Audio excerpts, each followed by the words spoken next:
Welcome everyone to today's webcast. Is AI the key to making better and faster third-party risk management decisions? Well, that's the question we're going to be tackling today, and I'm absolutely delighted to welcome our guest speaker, Gary Phipps. My name is Peter Finter. I'm CMO of CyberGRX, and I'm thrilled to have with me one of the foremost experts in the field of third-party risk management, Gary Phipps, our VP of Strategy and Business Transformation here at CyberGRX. And he's been in this business a while. With a career spanning more than 2 decades, Gary has served numerous industries, including energy, defense, and healthcare, through his proficiency in design support for program initiatives. His expertise lies in regulatory compliance, risk management, and cybersecurity control enforcement. And prior to his tenure at CyberGRX, Gary provided his insights as an advisor to a range of national labs and the Citizens Utility Board, as well as the Office of the Joint Staff, addressing matters relating to regulatory oversight and financial transparency. Who better than to speak to this very important topic? Gary, welcome, and thank you for joining us today. I'm excited to get into the dialogue and the discussion. We are open to questions. We encourage you to submit your questions online. If you'd like to hear Gary's response and commentary on the things that are of interest to you as we go through the presentation, please do that. We'll be reflecting on some of those questions and addressing them towards the end of the presentation. In addition to that, please look out for some poll questions. We're going to be asking you to provide your input and your opinions on a couple of key topics as we head off during today's session. So looking forward to it. Buckle in. It's going to be a ride. Gary, let me hand the microphone to you and take us away. Fantastic. Thank you, Peter. First things first, when you were describing who I am and what I've done, I didn't know if I was going to fall asleep or if I was just impressed with all of those things that I didn't even recall. But I'm really excited to be here today, and I'm really glad to and honored that such a large group of people were willing to give me some of their time. My response back to you is I'll promise to make this, if absolutely nothing else, entertaining, but hopefully it'll be informative. And it'll show you a little bit about what we do here at CyberGRX as well. So use that as a bit of a backdrop for our discussions. So let me tell you a little bit about what I do here at CyberGRX. So the VP of Strategy, what does that even mean? So my responsibility here is to be at the forefront of our technological capabilities, identifying new opportunities in emerging tech to be able to use back in our core competency. And what that is helping our customers identify cybersecurity exposure with those businesses that they conduct, those companies that they conduct business with. And so I'm always out there trying to find more efficient ways to do that. Sometimes I find, a brand new technology that's emerging, like Gen AI, for example, and I bring that into the fold. And other times I find something that we may want to push down the field a little bit and keep an eye on it, but maybe not right now. And I'm also accountable for identifying the risks of adopting those particular technologies. And so I've got a pretty fun job, actually. I get to do a lot of the things that I think a lot of people would love to do and get paid for. And so that's who I am and what I do. And let me tell you a little bit about what we're talking about today.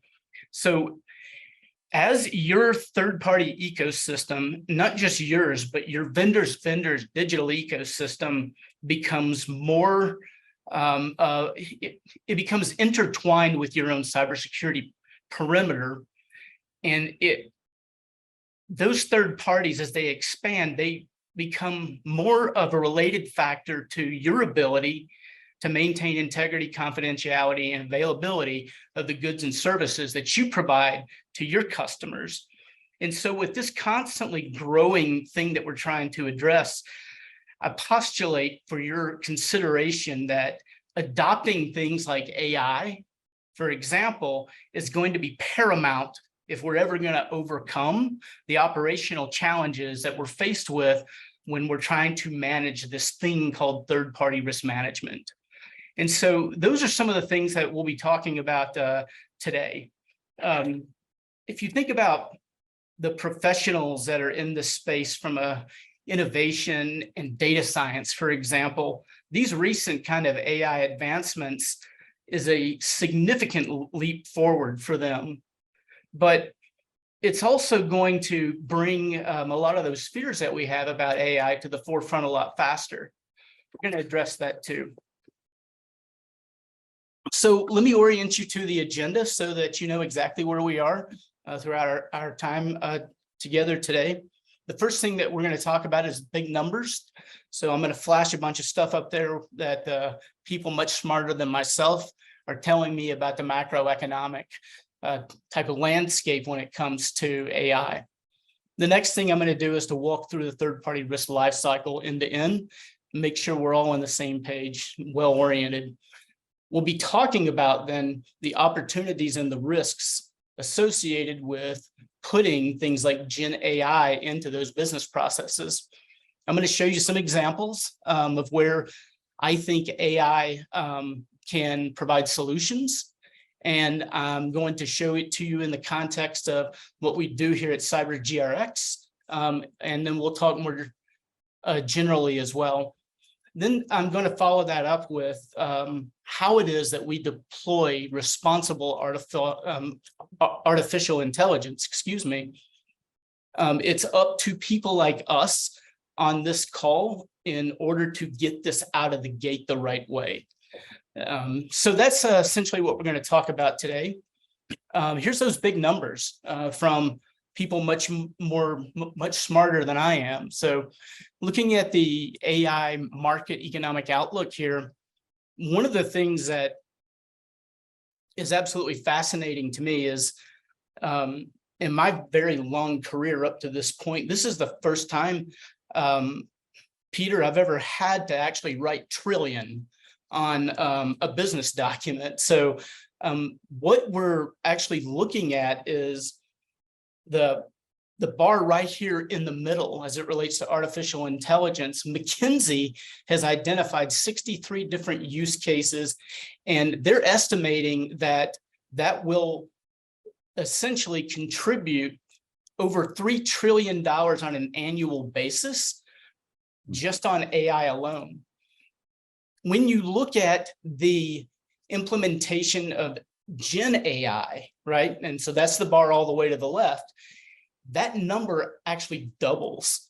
And so when we use Gen AI in this context, what we're talking about is the opportunity to allow these capabilities to breathe new life into software and processes that we've already been addressing up till now.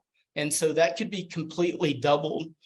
And to give you a little bit of context, the bar all the way to the right, we're talking about financial impact that is over and above the size of the world's 5th largest economy, and that is the UK. I'm not picking on them specifically, but that's where those two numbers kind of line up the most. So if you think about that potential impact, it seems almost exaggerated. But let's take a step forward and see what you guys think. This is our first poll question. I want to understand how it is that you are going to be using AI. Do you have projects, things to that effect? So I think on the screen here, you've got a question that popped up, current use of AI. Are you currently or plan to use AI in your third-party risk management process? Well, it looks, even from the early results, which we can see here, Gary, that we are we're seeing a lot of folks who are on the cusp of applying AI into their businesses. And I was wondering, if you reflect on the numbers that you just shared, those remarkable numbers that you're sharing, larger than the world's fifth largest economy, applied into artificial intelligence and the use of Gen AI having a doubling effect. Are we thinking about that in terms of current day reality impact that we're seeing and feeling already? Or is that something that we can look ahead to and say that in the coming years, we can anticipate that it could get to that kind of a scale? Give us a bit of a sense of that, Gary. What is your thoughts on that? So I think that you're seeing it already, right? You're seeing organizations start to adopt this in areas of the business. Hope no one is offended, but those areas of the business where if we get something slightly wrong, there's not as much impact. And so there's certain functional areas that will certainly, that are certainly benefiting right now, I think. And already contributing economically. In fact, I think we can see that some of the AI companies are attracting inward investment, let alone the economic impact that they can themselves create. So we recognize that there's a lot of interest, one may even say hype around it, but isn't it interesting to note that nearly a third of our respondents are currently not planning to use AI in their third-party risk management processes? Gary, any thoughts as to why that might be the case? This is a fantastic segue, I think, for the next slide, if we're done with this poll. I think that a few different things here. So this particular graph, again, provided to us by our good friends at McKinsey, it starts to identify not all functions are going to be able to benefit right out of the gate at the same type of level. And so this is basically business value impact for different organizations or business functions, if you would. And so if you see those at the very, very top, these are organizations that are using it right now, right? Gen AI comes out. How can I improve my SEO type work? How can I generate new content, to get in front of our particular users and prospects, for example? So examples from a marketing perspective. On the customer experience side, I mean, there's nothing new about having, an AI or a bot agent help you find an answer faster. But with the advent of taking things like a Gen AI and making those tools available, now the human agent can actually move those balls downfield faster as well. And so when you look at how they are starting to look at this from a 63 use cases, suddenly those numbers don't seem quite as exaggerated, right? Because they really are going to be impacting how it is that we do business. And so it begs the question then, why are those numbers on the bottom of this particular chart? Why is risk and compliance a lot lower? Well, I don't know, the context of why the people that are on our particular webinar indicated the way that they did, but I suspect a few different things. For risk and compliance, number one, we are in our DNA, we are averse, to taking on risk, right? So by definition, we're skeptical. And so we want to wait for a minute. Not only that, but Peter, I would also tell you that a lot of organizations won't be able to take advantage of this in its current form because of a particular regulation that they're beholden to, for example, or an upcoming statute, or they want to wait before they spend a lot of money because deploying this is expensive. They want to see exactly what it is that they're precluded from enjoying before they actually kick off a project like that. And so that's why you see these kind of depressed a little bit. What I'm going to be talking about here is how it is that we can help get around some of those concerns. But I will say that it is absolutely paramount that we in this space, so cybersecurity, third-party risk management in general, it's imperative that when we do deploy this, we have to get this right. We can't go out, if we have a bad situation, be above the fold, in some newspaper related to AI, this is going to ruin it for everyone, so to speak. So there's a lot of pressure here.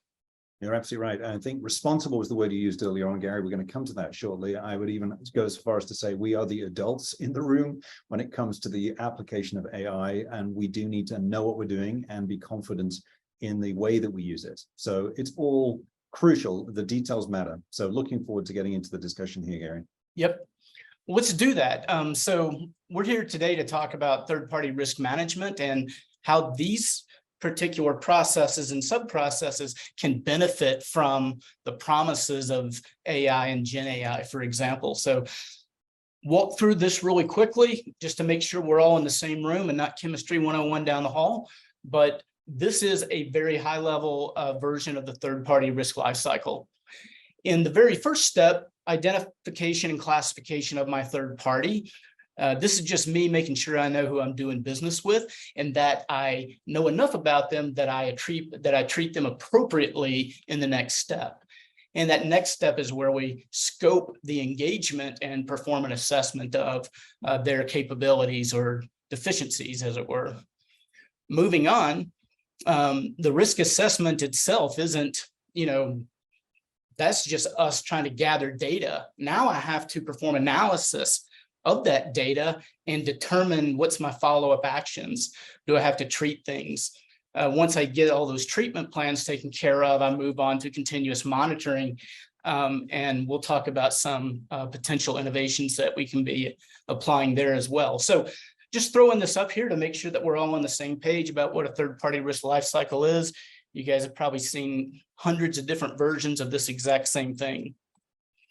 Before we jump into the challenges, I want to talk about one specific challenge a little bit deeper. So if I just jump back, I'm right here in identification and classification. And I want to spend a little bit of time to go deep here because this is one that our customers really struggle with, right? And so if you think about the complexity that's involved in just identifying and classifying a third party so that you understand the risk inherently you're exposed to. This is kind of the process that we'll have to walk through. The first thing that we have to do is we have to understand what industry sector does this third party work in. At this point, I don't care that it's AWS. I need to know that it's cloud computing.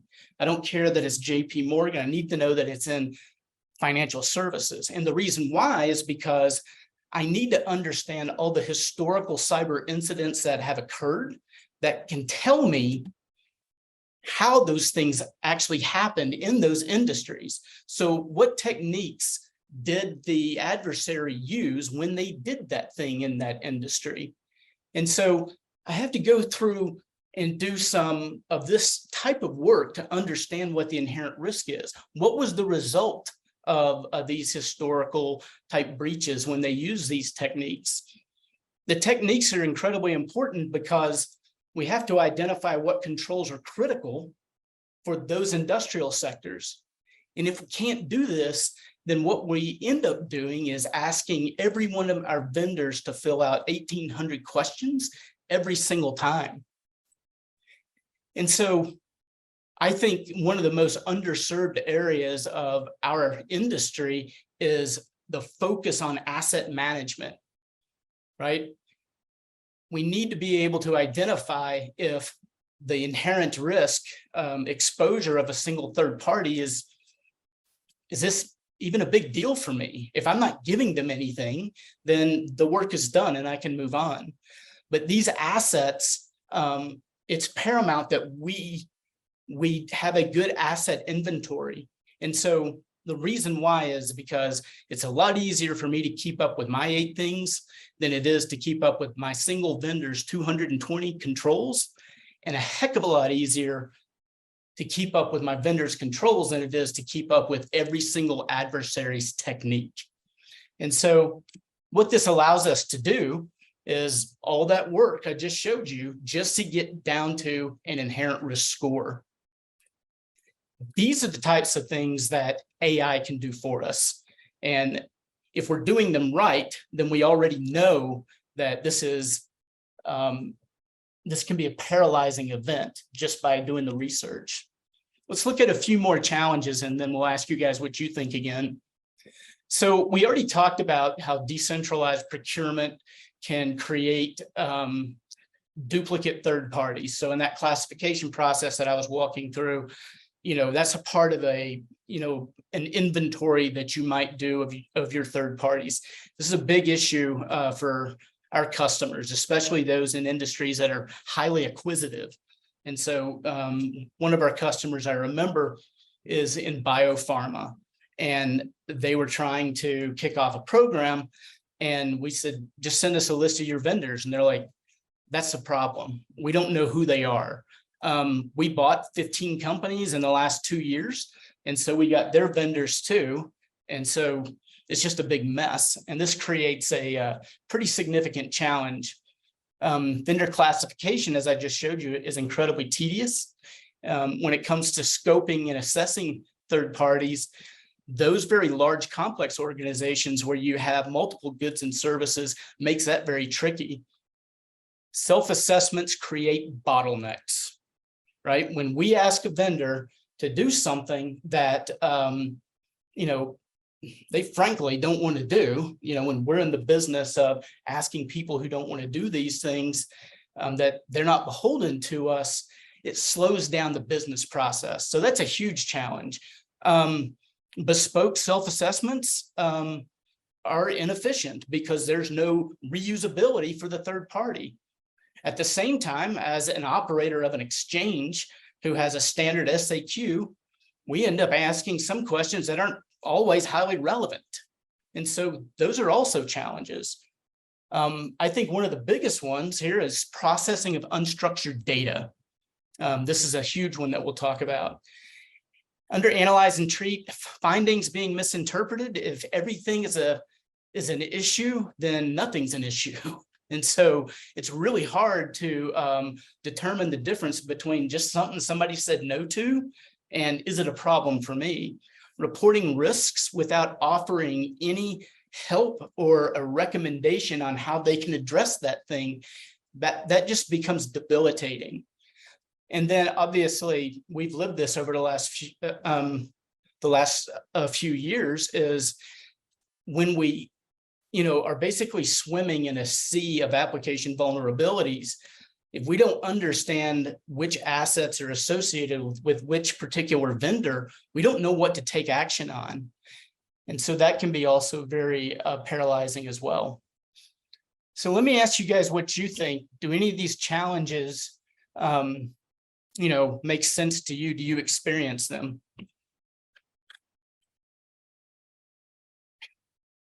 Yeah, so here's the question. What is your biggest TPRM challenge? Yeah, that first one, I don't know who my vendors are, is one of those that we were just talking about. Too many risk alerts to triage as well. Perhaps I should also point out that this poll is entirely anonymous and nobody's data will be exposed. So one of the biggest issues I've found is that actually admitting to the biggest problem that we face is in itself a big step to take. And particularly this accusation that if we don't know who our vendors are, then we're clearly not doing our jobs properly. I think just calling that out and recognizing that this is an ever-moving target, it is by no means straightforward or trivial to address that issue. And it's one that lets the side down in the sense that if you don't have that piece under control, then effectively you are almost guaranteed to be focusing on something other than your highest priority issues. And so, Gary, as you're thinking about the interplay between these, do you tend to find that there are dependencies between these issues? That if you don't address one, then it creates, by definition, downstream problems in other areas? Absolutely, right? It brings into question the potentially the integrity of the downstream work, right? Were you starting with your entire accessible population, right?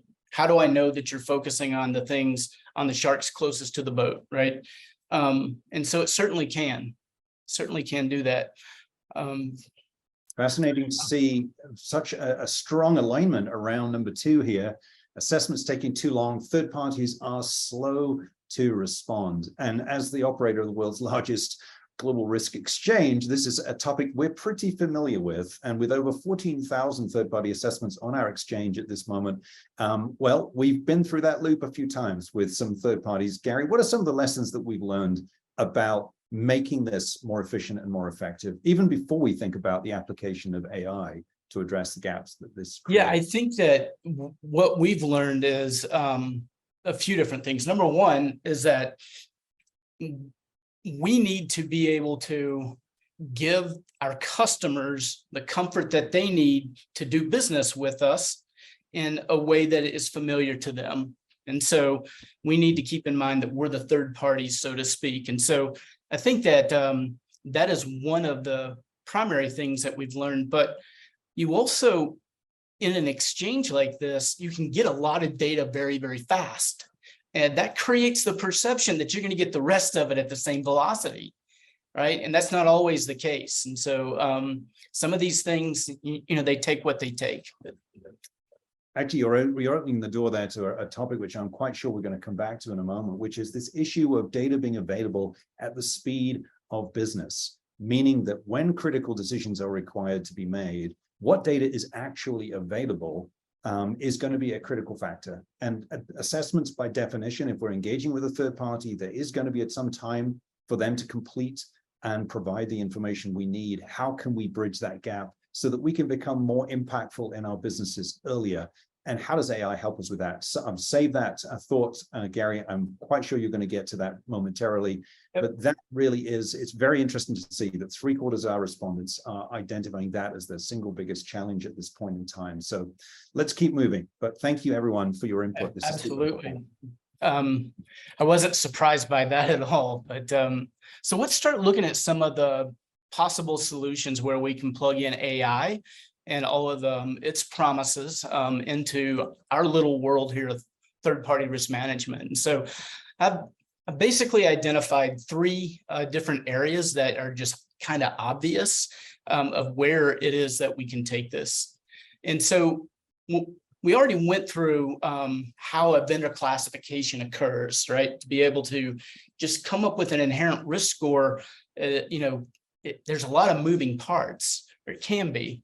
And so what we have here is if we integrate our AI directly into our onboarding process, what that's going to be able to do is to use things like a large language model and even APIs to go out and fill in missing firmographic data.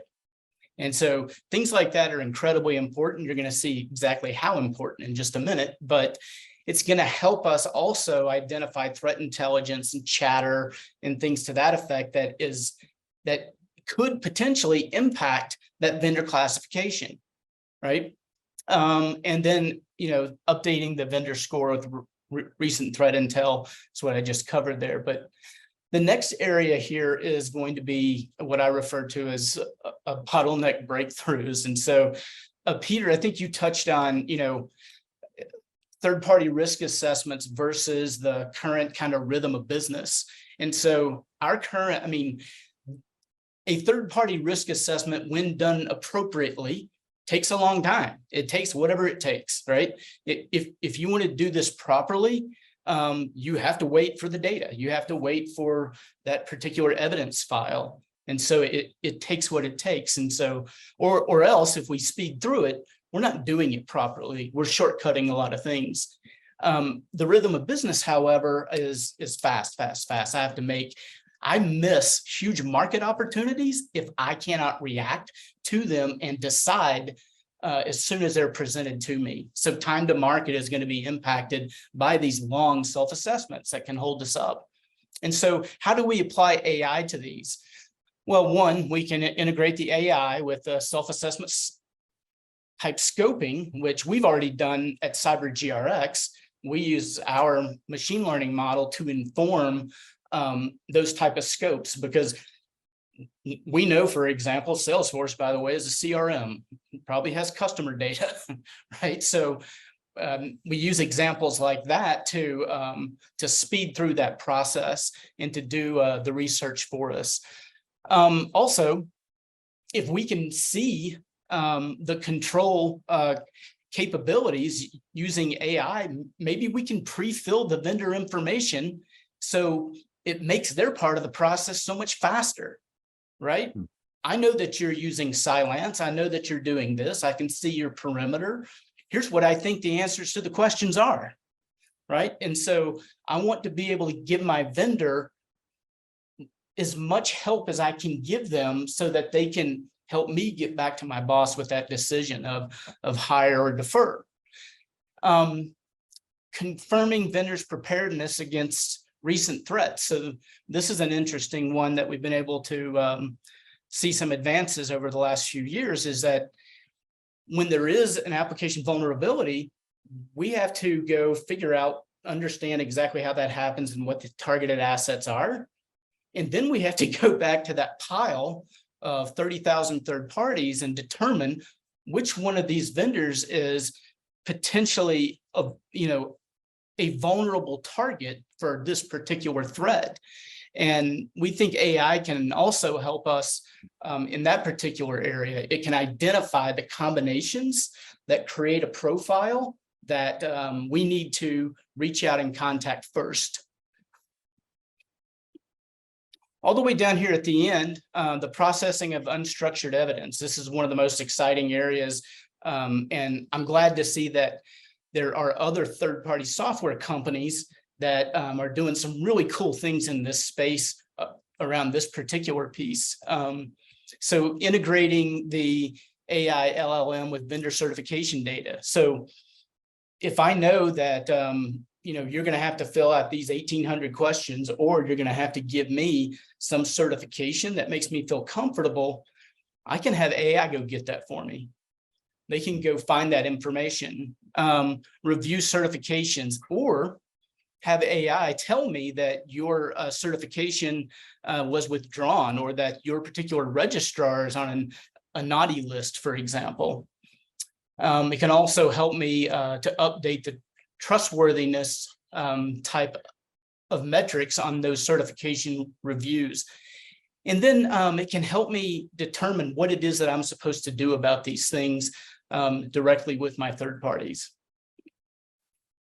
To give you an example of how we do this at CyberGRX, I'll let you into a little bit of the secret sauce, but we use predictors. And so the way we developed our machine learning model, which is AI without it talking to you, is effectively taking our 14,000 assessments on the exchange and start to look across them, slice and dice it by their firmographics.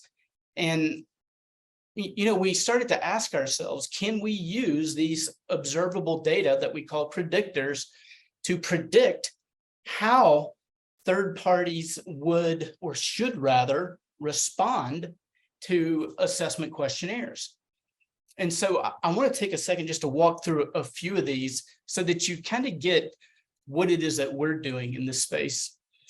Industry classification. We can use that as a predictor to tell us the threat volume and the threat variety. That helps us identify the critical controls that we need to assess for. There's a significant efficiency opportunity right there. In my NIST framework, I'm using 200 of the controls, for example, and for that third party's business industry, if I need to make a conditional decision right now, I can use AI to identify the 6 critical controls that I need to go take action and assess the effectiveness of how they're implemented with this third party immediately. I'll get to the rest of it later. These are the things that I can take care of right now. Additionally, things like the size of the company, right? What is their spend? If the spend of a company is going down year over year over year, guess what they're not spending on? We can make certain assumptions that their tech stack for security operations and defensive countermeasures probably isn't getting better, right? Employee count. That gives us a few different things. It tells us the attack surface of the company, right? It starts to tell us exactly how many endpoint devices are going to be out there that we can target, the adversary can target. Security personnel, how many of them are there? And what's the experience of these people? AI, this is, almost downright creepy, but AI can go develop a profile and say the average experience and capability of the SecOps personnel team members at that third party is probably not going to be able to defend against the amount of threats in that industrial sector. Just a few more here. The company age. If you've been in business for less than a year, you don't have a governance structure. You just don't have enough time to have established a culture of security awareness or to develop these things. A governance structure that takes time to develop. And so these are just some examples of the data that we collect and we use to help us put information in front of our customer members so that they can make better decisions faster. One more example on this, so you get to see kind of a live one here, is that we also use in our predictive modeling if we have a strong signal in one particular area and it gives us very high quality and validated data in one space, we can also use that confidence and take it with us downstream to those other controls that are related. And so if you recently had a validated cyber attack, the effectiveness of your remediation plan on vulnerability probably isn't great. And that's going to impact how we predict your capability in this area, as well as patch management, as well as. And so we use these strong signals in our modeling.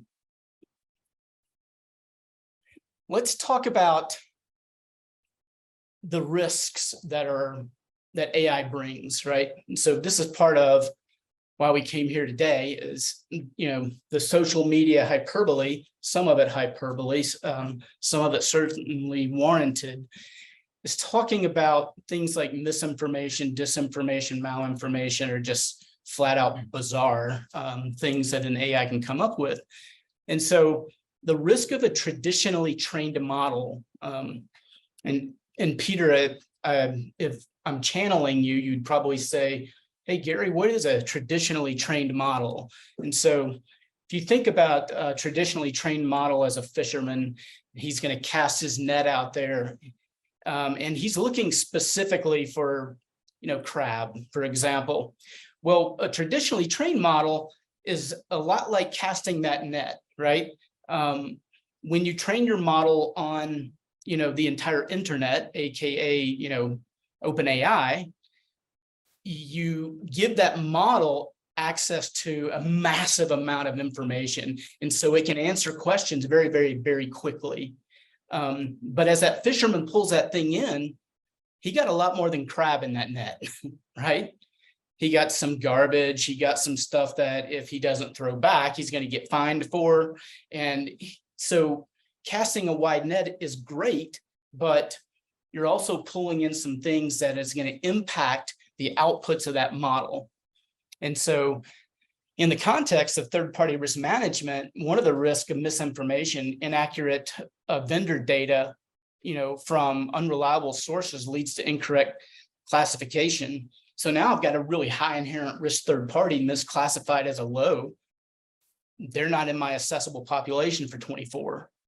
And so there's significant impact there. On a privacy side, from accessing and storing large amounts of vendor data, it could infringe on, your ability to satiate the privacy regs in your in the municipalities where you're actually conducting business. And so you have to be aware of that. And so we're talking about things based on broad training models.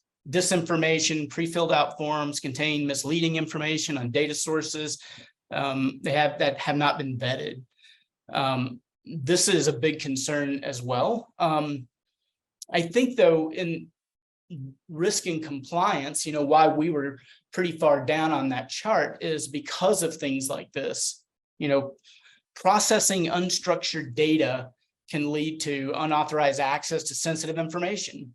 So if I don't anonymize that data before I put it into my model, then my AI is talking out of school all the time. So let's talk about what is the answer to some of these things. It occurs to me that I've painted a pretty bleak picture, but the way that we can negotiate some of these issues is make sure that we're in control of everything that goes into the model that you use so that you can trust the data that's coming out of it. And I didn't train OpenAI, right? I didn't train ChatGPT.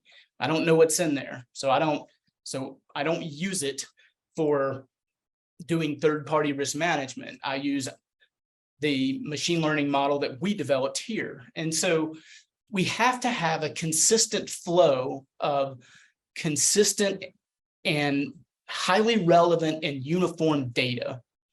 In the past, organizations have been pushed back on CyberGRX a little bit because we're so strict about our data standards and how we receive the data. Now you're starting to see exactly why it is that we did that. There's probably not a more expensive way to process the type of information that we process the way that we do it, because those data quality standards are so important to us. And so whenever an assessment comes in, we still get those things like unstructured documents and data. We get Word documents, we get Excel spreadsheets, PDFs, we get pointed to a website or whatever. And if you consider that as unstructured data, we have to do something with it. And so the big difference between us and a lot of other people in this space, I believe, is every single piece of risk data that goes into our model and our platform is completely processed and turned into not anything that is misleading, but we turn it into structured data before we put it back into CyberGRX. So we won't load a Word document that is your policy. We will load our opinion of that particular document and what it contains. So our opinion from our assessor's perspective can be used as part of that structured data model. And so we've done thousands of these. And as a result of being, so focused on data quality, we got to the point where we can now start to make our own data, vis-a-vis Gen AI, right? And so we're producing our own predictions. So I'm going to move along and give you your mandatory metaphor for the day. And that particular metaphor is to help me, and Peter, I'm glad you're here on this particular topic. Ensuring that the data quality and the process with which we go collect that data is so important to our ability to create a predictive data model and risk intelligence that our customers can trust. It is absolutely paramount for us. So here's the analogy here. In front of you, you've got three different ways for an individual to be able to go out and try to find gold, right? And so one, you've got, I think it's, that looks like radio frequency spectrometry. So I'm going to take a picture of the planet. I'm going to use UV filtering and things to that effect to identify where the gold is, where the iron is, where the so on and so forth. I'm going to go look for it that way. Up in the, well, we'll hit dad first. The guy that is actually metal detecting on the beach, this is his method, right? And because this is the only way that he does this, he knows he's probably going to find about $39 worth of junk every, time the earth moves around the sun, right? But he knows he's confident in his process. And then on the far right, you've got a sluice box and what they call a classifier, and some pans. So obviously for a panning type operation. Well, when you think, let me go back to this. When you think about unstructured data, is all that rock and sediment that we got to pull up and we got to pick the good stuff out, right? The process by which we get structured information that's useful out of an unstructured blob like this is that standardized data collection. And Peter, you're so eloquent when you describe this for us at CyberGRX, and I hate to put you on the spot, but where do your thoughts go when it comes to the benefit of CyberGRX process of how we treat data as we collect it? Well, I think you've articulated pretty clearly kind of the challenge that everyone on this call will recognize, which is there's gold out in them hills, but where specifically that gold may be found is not as easy to determine as we may imagine. And one of the things that we've been able to do at CyberGRX is to look for repeating patterns that provide high likelihood of success. And when you've analyzed, as we have now, over 14,000 assessments, some of them more than 1,000 questions in length, it gives us an ability to then start to say, well, actually, it is possible to make predictions based on data that we've already found. But even more interestingly, we can make predictions and then test those predictions against actual data in order to improve the accuracy of the model and improve the confidence of you working with it. Something that you said, Gary, that I think is particularly interesting is this idea that we can create data from data. One of the things that might be in the minds of our audience at this point is, well, wait, doesn't that mean that we're moving away from the whole ethos of a self-assessment, which is our way of getting a third party to put themselves on the line and take responsibility and be accountable for the responses that they provide? If we start to fill in the blanks for them and they do not then subsequently validate or verify that data, well, where are we now? Are we working in some kind of metadata world which it cannot be tied back to the original data set itself? And how do we avoid getting into this kind of no man's land of where it's, well, you provided some data, we inferred from that data something which we're now going to use to identify what we should do next. Haven't we got ourselves into hot water here? Tell us, Gary, why that is not the case. So that I love the way that you put that, because what you said, Peter, is we're going to look at this information and we're going to make inferences about what it is that we see to make decisions on what we're going to do next. Right. And so these predictions, they are very rarely the end of the activity. They are a very strong signal about what you should or should not do next. And so if you can come to this prediction and say, well, here's what I know, right? I'm onboarding a CRM system. They're going to have about, 21,000 customer records that they're going to store in their cloud, right? What are the predictions? The predictions come in based on firmographics that we were talking about before, based on observable data from network scanning and things to that effect. And what we're doing is we're not making a suggestion to say, don't hire that person, hire this person over here. We're telling them where the controls are possibly ineffective and where they need to spend the very, very, very little time they have to come to a conclusion. And so it is an indicator of what our users need to do next. It's not the end of the sentence, so to speak. And to just add to that thought, what we all lack is time and resources to do everything that we want to be able to do in the space associated with risk management. And so the onus is on us to manage that time and resource effectively and to ensure that we're focusing those efforts in the areas that will have the biggest impact to our business, either by ensuring that we are avoiding the most serious risks or that we're not spending time on vendors or third parties who do not represent a major threat to us. And so in my mind, this is one of the most important things for us as we think about AI and the application of it in third-party risk management. It really is about accelerated business decision-making with higher level of confidence that we're spending our time and energy in the right areas. And perhaps we'll come back to that topic again at the end of the presentation here, Gary.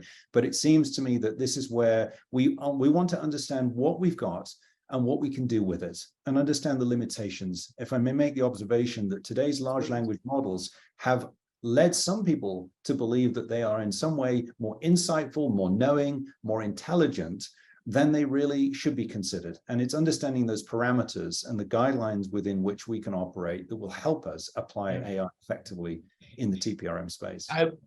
I was listening to a podcast I was walking my dog a few weeks back, and it was the two ladies that worked very diligently at NIST to come up with this AI kind of framework that they've been working on. And one of the things that they did point out is that, even though this AI is going to be able to put the most important information, and they'll tell you that in front of you, it takes someone with domain expertise to be able to look at the suggestions that it's actually making and to be able to determine that that looks like a hallucination or it's a wrong data. And so it's that expertise that we bring to this people process technology that's going to allow us to use this to make third-party risk management so much more efficient. What you see here is, you know, if you're using your assessments on the exchange, how is it that, you know, all of this personal data, how do you avoid actually violating your own privacy type requirements and statutes? And one of the most important things that we have here is that if we're going to use data from our own exchange to train a artificial intelligence type model, we have to anonymize that data before we put it into the model, right? Especially when we put one of those GPTs on top of it, because they don't know when they're talking out of school or not. And so we can't run that risk. So we have to anonymize that data. And so as you can see here on the screen, I've removed the company name, the assessment owner's name, and any identifiable information except for the firmographic. That's the data that I need. Because what I want to find out is, can we take all of the assessments ever done by cloud computing companies within a certain employee size who've been around the same amount of time for the most, and start to draw correlations between their control capabilities and possibly their deficiencies. And so I need that data, that high quality data, to train this particular model. We've been doing this for 5 years. Like Peter said, we have 14,000 assessments and counting. So we've got a massive amount of data to train a model with. And it's because data standardization for the collection process and storing it the right way make that possible. But I have to remove this information from the model before I run it, before I train it. And that's the way that we're able to ensure that we are staying in the sunlight when it comes to transparency and privacy. However, once the prediction has been run, right, for the entity, now I can rehydrate very specific information back onto the record, right, with public data, only public data. And so, for example, I may make predictions about a cloud computing company in a generic sense that are all about the same size, but after the predictive model is run, I can infuse that record now with information that can be, that's considered an attribute. So we can actually say, this is specific to this third party. This is not a generalization. So after the fact, I can go out to LinkedIn and I can say, how many, you know, CISOs have they had in the last 3 years, right? That tells me something about their particular governance structure. I can go out to Recorded Future, for example, and say, how many breaches have they had? For example, were there any indicators of compromise? I can listen to Twitter to see if anybody's talking about a potential breach that's upcoming or things to that effect. So I can infuse this good data from Risk Recon and LinkedIn and all of our partners back into the record after the fact without, you know, completely violating our policy requirements. And that's going to be really important for people who have to use this data, because without us enriching the record after the model is trained, it's kind of like putting a puzzle back together without having the box, right? I'm just looking at the time here, Peter. How are we doing? Yeah, I think it would be great for us to just maybe help our audience think about what they can do next. We've been talking about how we've been applying artificial intelligence, and you've mentioned a number of different areas of focus and where we can go with that. I think for most of us on the call, we're looking for takeaways that will help us take action immediately and to be thoughtful about the order of operations. What should we be doing first? What should we be doing next in order to take advantage of what does exist today and to give us an ability to address perhaps that number one area of concern, which is the slowness with which we can acquire data directly from third parties. Are there ways that we can use AI now to jumpstart that process, recognizing that for a select number of third parties, we will still need to go and collect that data no matter how long it takes. in order to validate the decisions that we can make, maybe using AI. Perhaps if you can help us focus in on that, that would be a great way to wrap things up. So I think that if you're going to, this is almost comes up right here on the summary slide here. If you're going to set forth and develop your own machine learning model to use data that you have or whatever, be incredibly deliberate in the way you collect data. And it's kind of like, after I finish cutting the grass, which I don't get to do much anymore in the state of Nevada, but after I cut the grass, I don't always put my lawnmower away in the way, that I know I should. I don't wash the deck off. I don't, gas it up again. I don't put it back the way that it probably should be done. If you're going to build your own model, those assessments that you get back, you should process that data immediately. Put that lawnmower back in the right way, or else you'll never get back to it. And so what I mean by that is that look at the documentation and go ahead and formulate your opinion and put it in that structured format the second that you get it. A little bit of this type of work right now is going to start to build up that repository of data that you're going to have that's going to generate insights downfield. You do not want to be searching, through shared folders for, what somebody said on their SOC 2 years ago to find out if it's a vulnerability to an emerging threat that everybody's talking about on LinkedIn. So on data, ensure that your process for collection is standardized, use validated data, make sure it looks the same and you're consistent. Second, you have to train your model with data you trust. If you don't know everything about the ingredients that you're putting into that cake, then you don't know what's going to come out of the oven. So it needs to be data that you trust and that you have actually validated. The last piece here is around integration. This is where we get kind of hung up a little bit. It's tricky. People want to start using AI just because it's fun. I mean, this stuff is really cool.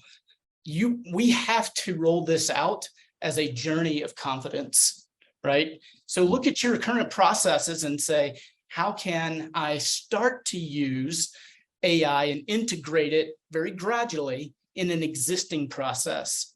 And I think these are 3 steps that can make producing third-party risk predictions much more trustworthy.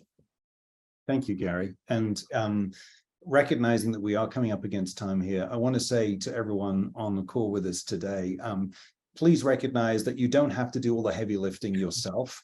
What Gary's been sharing is really the fruits of a number of years of investment that we've made here at CyberGRX in order to start to create models that can be used with confidence to support that accelerated business decision-making for our clients and members. And if you're interested to learn more, I would encourage you in the response that we'll send out at a poll at the end here, if you'd like to indicate, we would be delighted to take the opportunity to walk you through how this can be applied directly into your business, whether to help you manage that third-party ecosystem or to understand how these predictive risk profiles that as we describe them, might be relevant to your business when you're operating as a third party to your customers. So there's a lot more to explore here.